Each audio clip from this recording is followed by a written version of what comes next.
Assalamualaikum warahmatullahi wabarakatuh.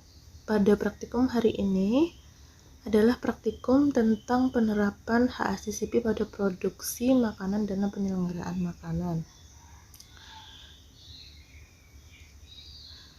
Nah, ini merupakan 12 tahap. Jadi kalau kalian sudah mendapatkan teori tentang HACCP, maka ada 12 tahap HACCP. Yang pertama adalah menyusun tim HACCP, kemudian mendeskripsikan produk, mengidentifikasi pengguna yang dituju, menyusun diagram alir, serta memverifikasi diagram alirnya. Kemudian ada ada prinsip 1, yaitu mengidentifikasi bahaya, di mana dalam proses identifikasi bahaya ini kita harus mendaftarkan semua bahaya yang berpotensi terjadi, kemudian melakukan analisis bahaya dan menentukan tindakan pengendalian. Kemudian prinsip 2-nya menentukan CCP, prinsip 3 menetapkan batas kritis, prinsip 4 menetapkan sistem pemantauan setiap CCP, dan prinsip 5 menetapkan tindakan koreksi untuk penyimpangan yang mungkin terjadi. Sedangkan untuk prinsip 6 yaitu menetapkan prosedur verifikasi, dan prinsip 7 adalah menetapkan penyimpanan catatan dan dokumentasi. Nah, pada praktikum ini kita fokus pada prinsip pada HACCP yang langkah 1 sampai dengan langkah 4 ya, sepertinya ya, sampai dengan diagram alir terlebih dahulu. Jadi yang pertama adalah silakan kalian melakukan pembentukan tim HACCP, yaitu menyusun rencana HACCP dengan membentuk tim HACCP yang melibatkan komponen dalam industri yang terlibat dalam menghasilkan produk pangan yang aman. Jadi nanti di kelompok kalian tentukan tim HACCP-nya.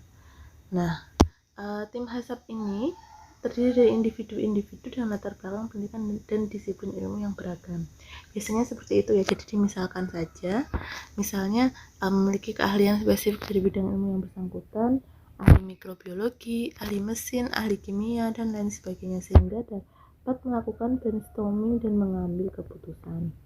Jadi nanti dimisalkan aja bahwa teman kalian si A itu ahli apa gitu ya, ahli kimia atau ahli mikrobiologi atau ahli pangan atau ahli mesin, seperti itu. Jika keahlian tersebut tidak dapat diperoleh dari dalam perusahaan, maka bisa diperoleh dari luar. Jadi sebenarnya jika dalam perusahaan itu tidak ada, maka bisa dari luar. Nah, tim HACCP ini nanti bertugas merumuskan dokumen perencanaan HACCP.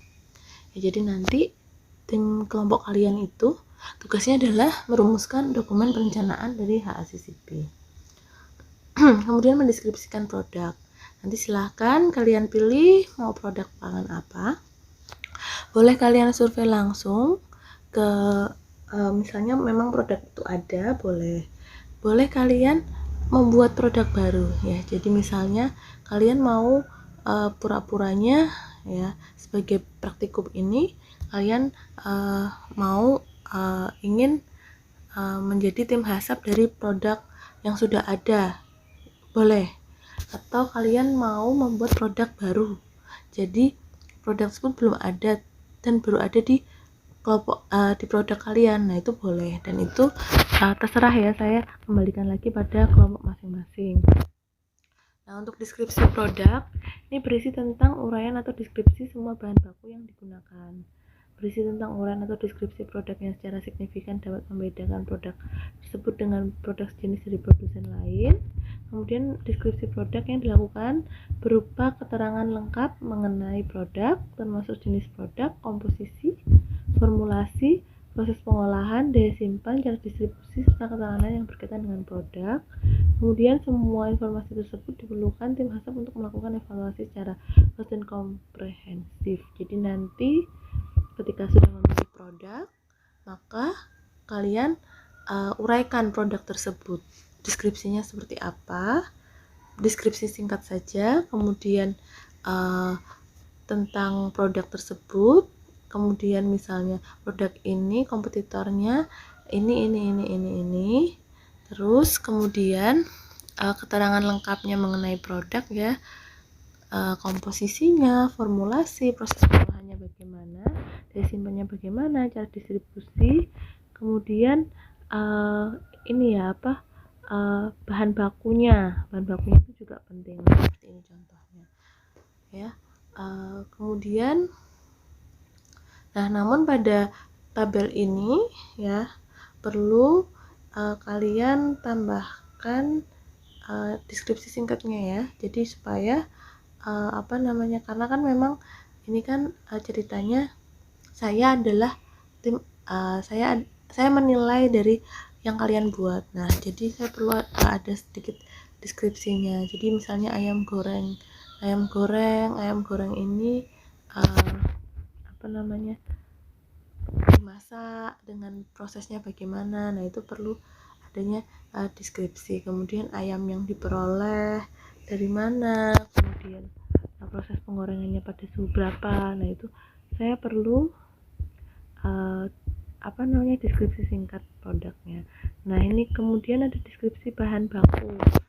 Misalnya bahan bakunya daging ayam, deskripsinya bagaimana.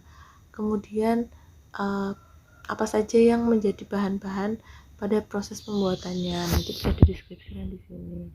Nah, kemudian langkah ketiga adalah identifikasi pengguna yang dituju. Jadi dalam kegiatan ini, tim HACCP menuliskan kelompok konsumen yang mungkin berpengaruh pada keamanan produknya. Kemudian tujuan penggunaan produk harus didasarkan pada penggunaan akhir produk tersebut. Di sini konsumen ini dapat berasal dari orang umum atau kelompok masyarakat khusus. Kemudian resikonya bagaimana. Nah, kemudian langkah 4-nya menyusun diagram alir proses. Pada proses penyusunan diagram alir proses ini adalah pembuatan produk dilakukan sampai dengan mencatat seluruh proses sejak diterimanya bahan baku sampai dengan dihasilkannya produk jadi untuk disimpan. Pada beberapa jenis produk terkadang disusun diagram alir proses sampai dengan cara pendistribusian produk tersebut.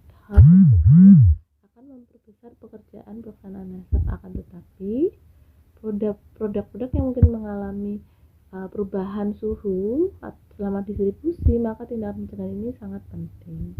Diagram alir proses disusun dengan tujuan untuk menggambarkan keseluruhan proses produksi. Selain itu, bermanfaat untuk membantu tim HACCP dalam melaksanakan kerjanya dan berfungsi sebagai pedoman bagi orang atau lembaga lainnya yang ingin mengerti proses dan verifikasinya. Nah, ini ya, jadi disusun secara runtut dan lengkap, terdiri bahan baku, proses dan kondisi proses serta produk. Penulisan proses berupa kata atau frase tidak dalam bentuk kalimat. Jadi singkat-singkat saja. Kemudian penulisan bahan dan proses dibedakan dengan huruf besar dan huruf kecil atau dengan kotak, jadi dengan simbol ya, misalnya segitiga, jajar kenjang, itu menandakan proses apa gitu ya. Kemudian langkah 5, verifikasi diagram alir proses, sehingga agar diagram tujuannya adalah diagram alir proses yang dibuat lebih lengkap dan sesuai dengan pelaksanaan di lapangan, maka tim HACCP harus meninjau operasinya untuk menguji dan membuktikan ketepatan serta kesempurnaan diagram alir proses tersebut. Bila ternyata diagram alir proses tidak tepat atau kurang sempurna, maka harus dilakukan modifikasi diagram alir proses yang telah dibuat dan diverifikasi, harus didokumentasikan. Nah, gitu ya. Jadi sampai dengan langkah 5 ya. Jadi maaf ya. Jadi nanti silahkan kalian menjadi sebuah tim HACCP, kemudian menentukan langkah 1 sampai dengan langkah 5 terlebih dahulu. Nah, untuk minggu depan nanti kita akan diskusikan lebih lanjut, gitu ya. Mungkin cukup dari saya. Terima kasih. Wassalamualaikum warahmatullahi wabarakatuh.